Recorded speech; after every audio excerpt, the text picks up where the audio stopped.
Okay, to talk about climate justice from a perspective from the global south or from the countries in the south, it's important to first try to look at the climate crisis, and then the climate justice will be the response from the peoples to this climate crisis.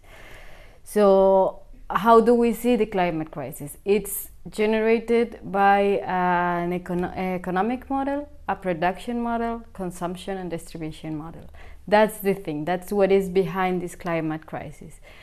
And we need to see that all the changes that we are seeing in the environment, in the climate, all these so-called environmental disasters are related to the human activity. So through the greenhouse emissions, we are generating these changes in the environment. That's what we call the climate crisis. And it's not only in terms of the emissions, but in we are talking about all the changes that we are generating in the planet. And that affects the territories and that affects the communities.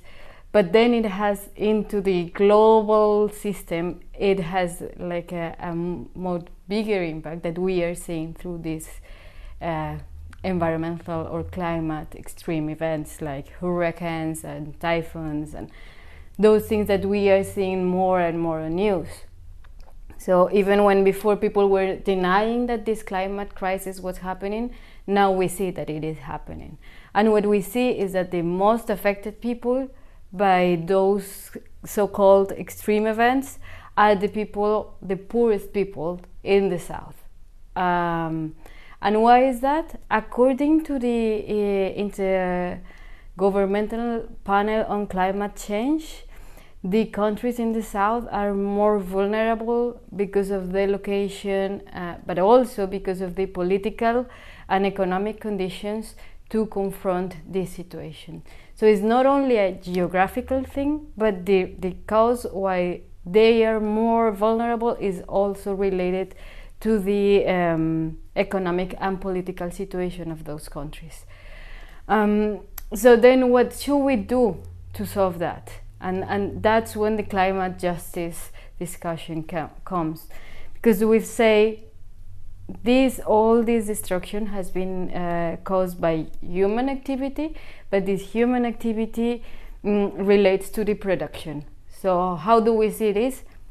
It's emission of greenhouse gases produced by fossil fuel burning, by industrial production, by the agro-industry production, all those areas, the transportation. Those are the sectors that we can relate to the causes of this climate crisis, or these emissions. And who have been using them, or why is this produced to fulfill the needs of the consumption in the north. However, where were those fossil fuels? Where are those energy sources now? In the south. So the point here is that the extraction of the resources is happening in the south, and it is affecting communities in the south.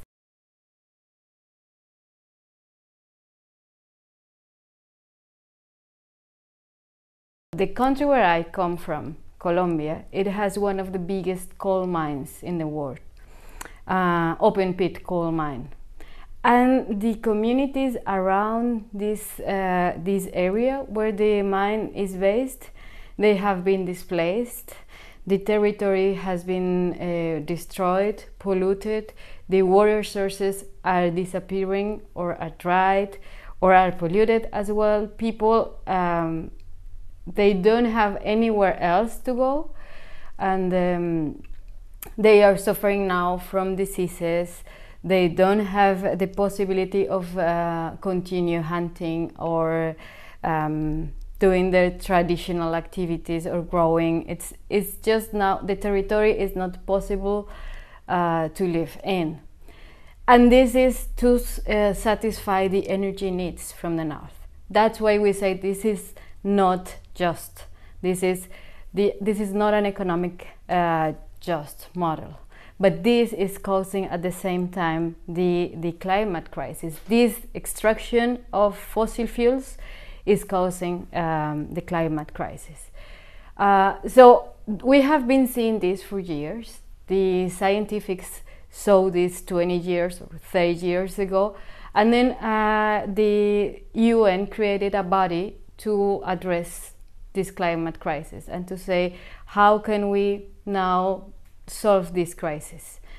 And it's called the United Nations Framework Convention on Climate Change, UNFCCC. So at this space, for 20 years, governments have been discussing what should we do to stop the crisis. One of the things was the non-Kyoto Protocol. And the Kyoto Protocol was saying we need to cut carbon emissions in the coming years and come back to a previous level when it is not risky for the humanity. However, within this body, some countries, and this is when the problem becomes geopolitical, the northern countries, mainly pressed by the corporations, they started to see that these cutting emissions will mean to change the production model, and it's not possible. So they created what we call false solutions to the crisis. It's called in the language of the UNFCCC the flexibilization mechanism for this reduction of emissions, and they are basically market mechanisms. One of the main market mechanisms relates to the European Union emission trading system, and coming from there, it was proposed to have the clean development mechanism. So what is that? All those technical things. What do we mean for that, and how is this impacting people, and how this relates to what we say climate injustice? So the northern countries have, according to the Kyoto Protocol, they have to reduce their emissions. They have like allowances of emissions. And it became reality in the European Union to this ETS, the European Union Emission Trading Systems, but they can exchange. So if Germany emits more and Poland doesn't, then Poland can sell the extra emissions permit to Germany. That's one option. That's the north-north option. The other option, and this is when the clean development mechanism comes in, is okay, you can reduce your emissions in the south. And this is you can create a project that will produce another kind of energy and will reduce your emissions in the south, while you continue emitting in the north.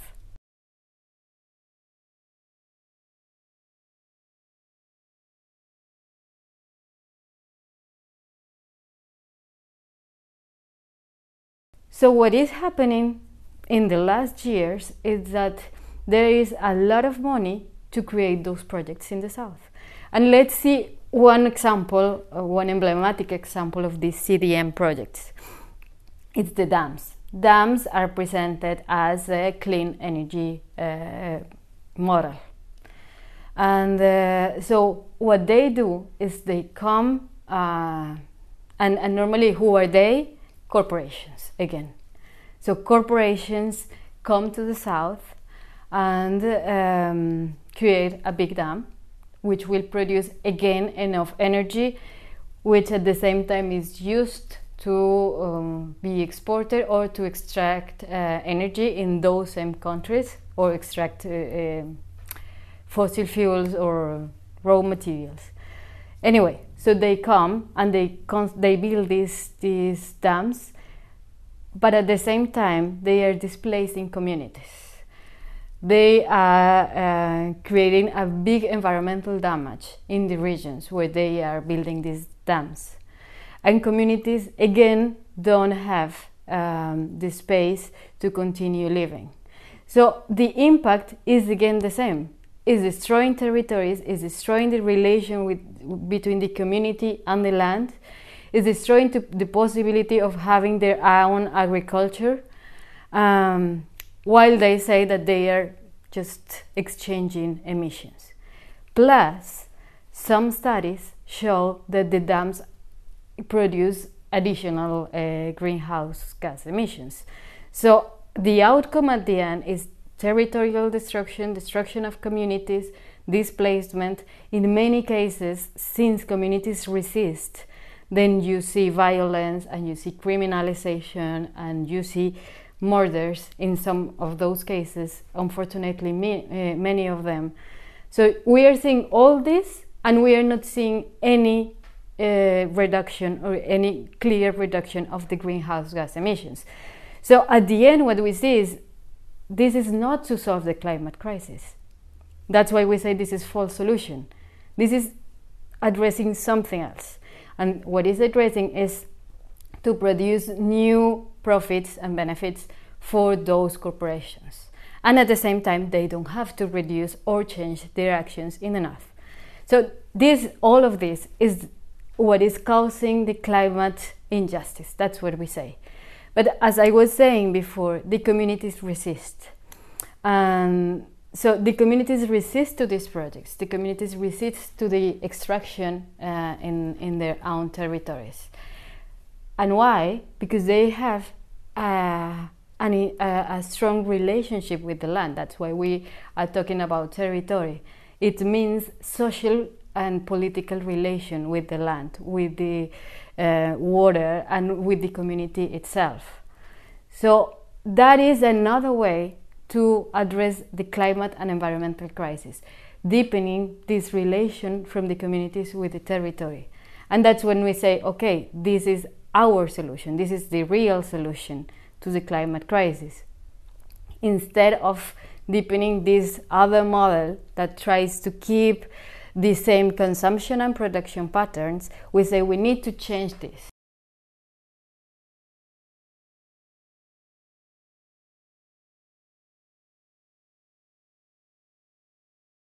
So communities, by resisting and keeping their space in the territory, their relationship in harmony with the territory, they are not only finding a space for themselves, but they are also offering a real solution. So movements in the south mainly, but in a dialogue with the movements in the north, let's say global movements, are proposing ideas like food sovereignty, energy sovereignty, buen vivir, coming from Latin America, from the Andean countries, and from other regions. There are other ways to call the same idea of harmony between nature and human beings. But the point is, if we think on a production model that don't need to improve more and more, when the indigenous people say, we don't need welfare, we don't need more, we need to be good, to live good. That's what we say buen vivir or summa causae in their own language. And it means we don't need to consume more and more. We don't need to produce more and more. We have enough to live okay, to live good, live well. And that means a change in the mentality. And that is what comes to the real solution. But of course, this is a long way to that. So using concepts, as I was saying, food sovereignty, which means each country or each region or at the local level, we can produce what we need to eat. We don't need to import from anywhere, but at the same time we are strengthening our traditions in the way of producing and in the way of cooking. So it's traditional way of also developing our own way of eating. Food is a relationship itself. So food sovereignty in that way goes beyond this idea of just having food for everyone or feeding the world. It's also how can we strengthen at the local level and avoiding this transportation and all these unequal relations through the community. And then peasants' movements say the agroecology cools the planet. So that's a real solution, and there are numbers that prove that through agroecology you can provide food for everyone at local level, and at the same time you are reducing emissions. So those community-based solutions are more and more providing a real solution for the climate crisis.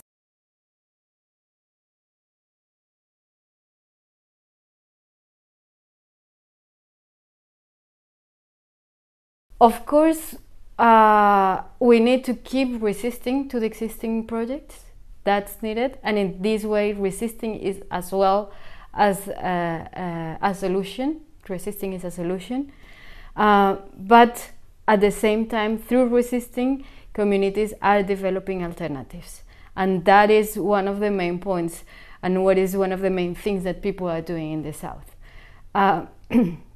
Yes, that's one side, but to come up to what I was saying before, this needs a correlation with the political decisions, and that's when movements from the South and from the North come together to make some pressure to the governments to demand real solutions. Stop developing all these solutions that affect people, that create more and more social and environmental conflicts, and instead of that start to really think on how to change this production model, this extraction model, and at the end, of course, the consumption model. So in this way, the joint effort from North and South, from peoples in North and South, can address the climate justice.